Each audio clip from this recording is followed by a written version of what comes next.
अल्लाह रब्बुल इज़्ज़त ने कुरान मजीद फुरकान हमीद में बेशुमार चीज़ों का तज़किरा किया है और इंसान को याद दिलाया है कि इंसान ये चीज़ भी मैंने पैदा की है, इसे भी मैंने तख्लीक दिया है, इसे भी वजूद मैंने बख्शा है, इस चीज़ का भी मालिक मैं हूँ, इस चीज़ के ऊपर भी इख्तियार और तसर्रुफ मेरा है। और ये सब बयान करने के बाद अल्लाह तबारक व तआला इरशाद फरमाते हैं कि इंसान ये सारा कुछ तेरे लिए है। जमीन जो कुछ उगा रही है, जमीन के दामन से जो कुछ भी निकल रहा है और आसमान से जो कुछ भी बरस रहा है, इंसान ये सारा कुछ तेरे लिए है। लेकिन इस इंसान से कहा क्या इंसान तू सिर्फ मेरे लिए है। अब इसका मतलब क्या है हजरत जी वकार, इसका मतलब ये है कि अब मेरा सारा कुछ जो है वो अल्लाह के लिए होना चाहिए। अल्लाह के लिए क्या कुछ होना चाहिए?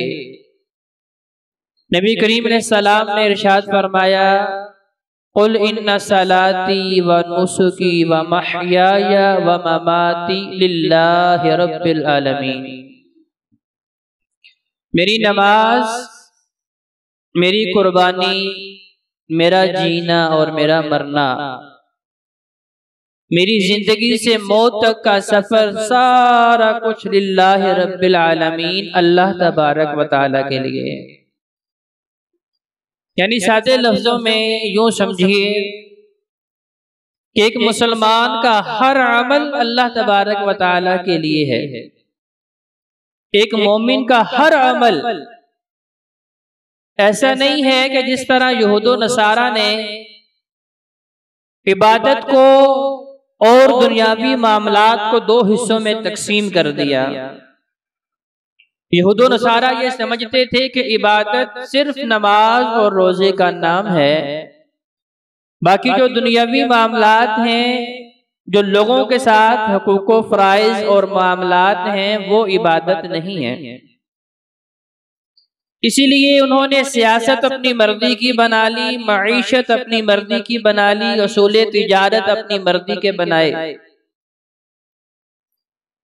और इसीलिए उन्होंने अपने दीन का बेड़ा गर्क कर दिया। आज वही तासुर उम्मत मुस्लिमा को भी दिया जा रहा है और उन्हें भी कहा जा रहा है कि आप जितने मर्जी गुनाह कर लें, आप मामलात के अंदर बिल्कुल आजाद हैं, आप तिजारत अपनी मर्जी की करें, आप माँ बाप बीवी बच्चों के हकूक अपनी मर्जी के मुताबिक, अपनी मनमानी ख्वाहिशात के मुताबिक गुजारें। आपका लाइफस्टाइल, आपका जीना और आपका मरना आपकी मर्जी के मुताबिक हो तो इससे कोई फर्क नहीं पड़ता, बस आप नमाज और रोजा करते रहे। जबकि हजरत जी वकार ऐसी बात नहीं है। ये एक शैतानी झांसा है और शैतानी वसवसा है। कुरान मजीद में जहां हमें यह हुक्म दिया गया, लक़द काना लकुम फी रसूलिल्लाहि उस्वतुन हसना, या ईमान वालों तुम्हारे लिए महबूब अलैहिस्सलाम की सीरत और किरदार बेहतरीन नमूना है। तो नबी करीम अलैहिस्सलाम ने सिर्फ नमाज पढ़ने का सलीका नहीं सिखाया, महबूब अलैहिस्सलाम ने सिर्फ रोजे रखने की शराइत ही नहीं बताई, बल्कि महबूब अलैहिस्सलाम ने वो दुआ जो अंबिया करते रहे, रब्बना आतिना फिद दुनिया हसना व फिल आखिरति हसना, कि अल्लाह हमारी दुनिया को बेहतर कर दे और हमारी आखिरत को भी बेहतर कर दे। यानी कि दो तरह के हकूक, एक वो जिनका ताल्लुक इस दुनिया के साथ है, यानी मेरे साथ जो रिश्ते मुंसलिक हैं, मेरे माँ बाप, मेरे बीवी बच्चे, मेरी बहन, मेरा भाई, मेरा पड़ोसी, मेरे अज़्ज़ा व क़ारिबीन, उन सब को इस इबादत के अंदर शामिल रखा है। ऐसा नहीं है कि आप सिर्फ और सिर्फ नमाज और रोजा करते रहें, आप सिर्फ अल्लाह को राजी करते रहें और लोगों को नाराज करते रहें तो आप समझते हैं कि आप अपने रब को राजी कर देंगे। ऐसा मुमकिन नहीं है। तो जब अल्लाह राजी होगा तो फिर अल्लाह अंजाम के तौर पे, सिले के तौर पे अल्लाह किस चीज से नवाजेगा? अल्लाह का मुल्हाकिमीन ने उसकी वजाहत फरमा दी। फरमाया इन्ना लिल मुत्तकीन मफाजा, कि लोगों दुनिया की कामयाबी है, कब्र की कामयाबी है या हशर की कामयाबी है, किन के लिए है? लिल मुत्तकीन। सिर्फ एक ही गिरोह। आज लोगों ने बड़े गिरोह बनाए, बड़ी जमातें, बड़ी टोलियां बनाई और हर बंदा अपने मुताबिक खींच भी रहा है। हर बंदा ये कह रहा है कि पहले तो सारे गलत थे, बस मुझे दीन की समझ सही आई है। अल-अयाज़ु बिल्लाह। और फिर इस मैदान में अपनी जुबान को इस हद तक चलाते हैं कि वो सहाबा किराम रिज़वानुल्लाहि अलैहिम अजमाइन, जिनके बारे में अर्श वाले ने कहा रज़ियल्लाहु अन्हुम व रज़ू अन, मैं इन पे राजी हूँ, इन्होंने दुनिया वैसी गुजारी है जैसी मैं चाहता था, इन्होंने दुनिया के अंदर उन मामलात को इख्तियार किया था जैसे मैं चाहता था, इन्होंने उस सिराते मुस्तकीम को थामा था जो मैं चाहता था, इन्होंने जन्नत के रास्ते को अपने लिए आसान बनाया है जो मैं चाहता था। लिहाजा क़यामत के दिन जब ये मेरे पास आएंगे तो मैं भी इनको राजी करके छोड़ूंगा। अर्श वाला कह रहा है मैं राजी इनके ऊपर, अर्श वाला उनके ईमान की गारंटी दे रहा है और मुझे और आपको हुक्म दे रहा है आमीनू कमा आमन नास, और लोगों ईमान लाओ उस जैसा जिस तरह का ईमान लाए लोग। कौन से लोग? जिन्होंने मक्का और मदीना में महबूब अलैहिस्सलाम का साथ दिया है। शदीद तरीन हालात भी आए हैं, कठिन हालात भी आए हैं, मुश्किलात भी आई हैं, दुश्वारियां भी आई हैं, तन मन धन कुर्बान करना पड़ा है, जाने तक निछावर कर दी हैं, लेकिन महबूब अलैहिस्सलाम का साथ नहीं छोड़ा है।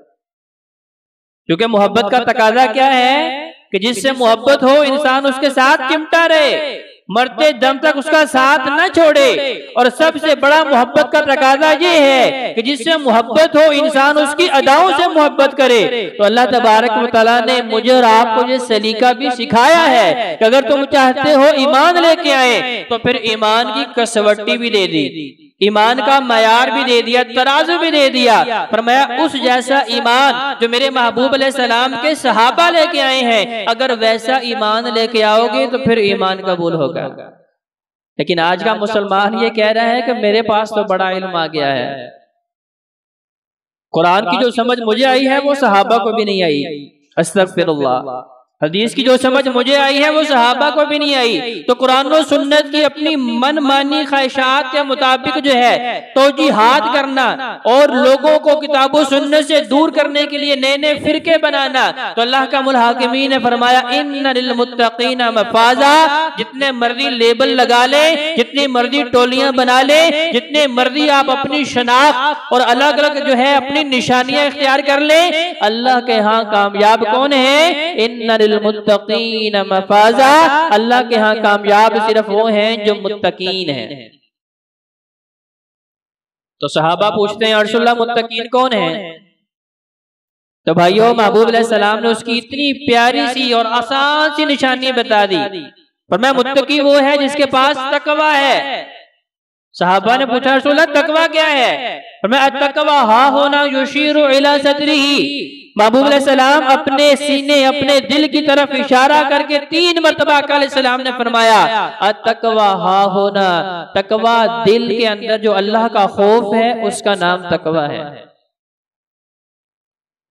तो फरमाया जन्नत सिर्फ और सिर्फ मुत्तकीन के लिए है, जिनके दिलों में अल्लाह का खौफ है, जिनके दिलों में अल्लाह का डर है। अब नमाज पढ़ने के बाद भी भाइयों अगर मेरे दिल में अल्लाह का खौफ नहीं बढ़ रहा तो मुझे सोचना चाहिए कि मेरी नमाज जो है वो अर्शे इलाही तक नहीं जा रही।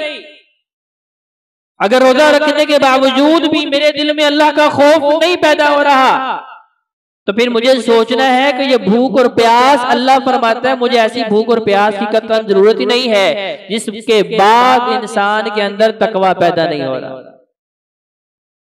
क्योंकि जितनी भी इबादत जितने भी वो मामला जिनका ताल्लुक रब के साथ है, अगर वो करने के बाद भी मेरे दिल में अल्लाह का खौफ नहीं बढ़ रहा, अल्लाह का डर नहीं बढ़ रहा, तो भाइयों फिर मुझे सोचना है कि वो मेरी मामलात में है वो सिर्फ रस्म है, वो इबादत नहीं है। नमाज पढ़ने वाला मस्जिद के अंदर बैठ के भी अपने मोबाइल के अंदर फहाशी और यानी देख रहा है, तो उसका मतलब क्या है कि उसकी नमाज नहीं हुई।